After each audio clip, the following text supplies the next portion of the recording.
Salamat Vatan TV kanalının mehriban müştaqlary. Hormatly tomoshaçylarymyz, Ata Vatan TV-de saýlanan habarlar. Habarymyzyň şuňky sanyna. Türkmenistan ýa Gazagystan sowda dolanşygyny 1 milliard dollara ýetirer. Türkmenistanyň wekiliýeti Tehranda geçirilen ykdysady hyzmatdaşlyk guramasynyň mejlisine gatnaşdy. Türkmenistan pomidoryň eksportyny ýokarlandyrýar. Ronaldo, Barselona toparına gidip bilerdim. Türkmenistan bilen Gazagystanyň arasynda sowda dolanşygynyň möçberi 500 milyon dollara deňdir. Bu barada Gazagystanyň Kazinform agentligi habar berýär. Bu barada Gazagystanyň vice-premieri, Daşary işleri ministri Murat Nurtlaýew habar berip, Gazagystan bilen Türkmenistanyň arasynda hyzmatdaşlygyň okuny ösüşini sowda, senagat, energetika, ulug, logistika ulgamnak özara behwitli tassamalaryň goşun-goşunlygyny bellädi. Biz şu gün hormatly kärdeşim Türkmenistanyň ministrler kabinetiniň başlygynyň ornwasary, Daşary işleri ministri Raşid Meredow bilen netijeli gepleşiklerimiz boldy. Öňde goýulan wezipeler kesgitledik. Umumyň netijeli işler geçirli. Biz wezipeler öz wagtyny ýerine ýetirmek babaty tagallalar etmek hakyna alalaşdyk. Mundan beýlekde hökümet tarihinde parlamentary gatnaşyklary giňeltmek babaty gyzyklanmalary tasdikladyk diýip Murat Nurtlaýew Türkmenistanyň ministrler kabinetiniň başlygynyň ornwasary, Daşary işleri ministri Raşid Meredow bilen geçiren gepleşiklerinden soňra medpugat beýanatyny belläp geçdi.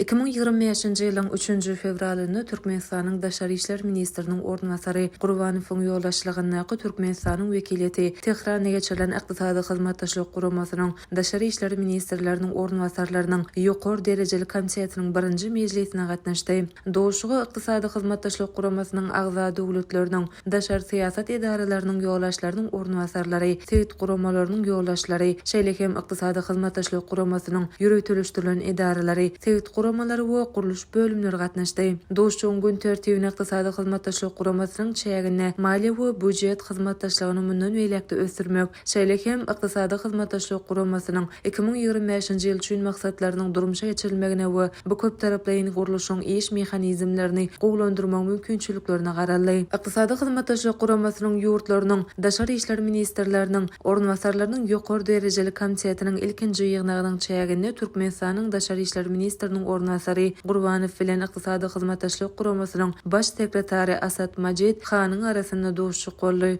Doşukda Türkmenistan bilen ykdysady hyzmatdaşlyk guramasynyň arasynda köp taraply hyzmatdaşlygyň geljegi, häzirki ýagdaýy barada içkin pikir açyldy.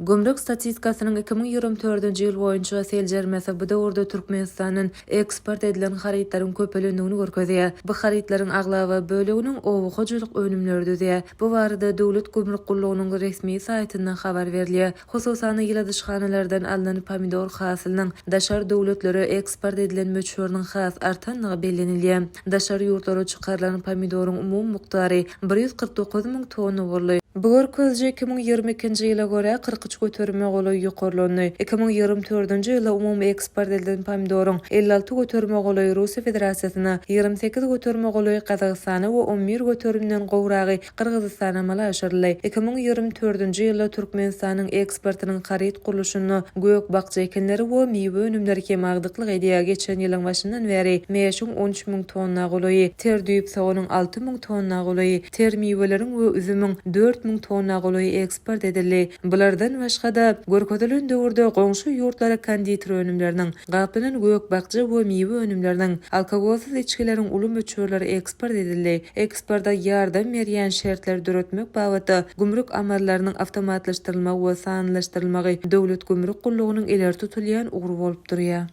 Sauda Arabistanyň Al Nassr toparynyň Portugal hüjümçisi Cristiano Ronaldo Ispaniýanyň La Sexta teleýilimine interwýu berdi. 40 ýaşyna gadam basan Portugal futbolçy söhbetdeşlikde özüniň ýaşyl meýdançydaky esasy bäsleşi höküminde görkezilýän Lionel Messi we futbol karýerasyna geljegi dünýäniň en gowy topary we beýlekler barada sowallara jogap berdi. Argentinanyň ýyldız hüjümçisi Lionel Messi barada sowala jogap beren Ronaldo: "Biz 15 ýyldan beri futbol sahnasyna çykyş edýäs.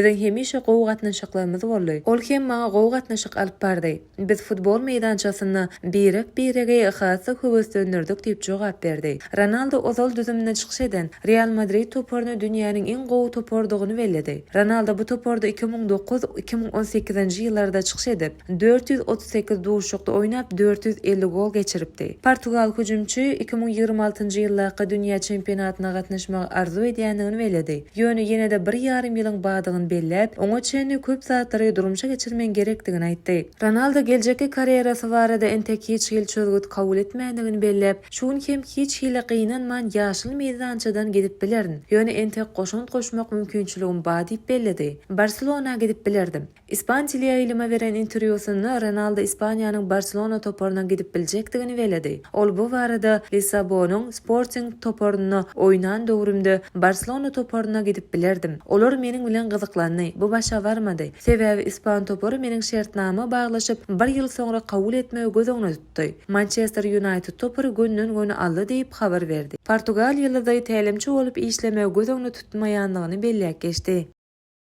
Ine mehriban müştoklar, Atawatan TV'de saylanan habarlar gepleşigimiziň şuňky sanyna size ýetirmek isleýän habarlarymyz şulardan ibaret. Gepleşigimiziň innik sanyna görüşýänçek, hoş sag bolun.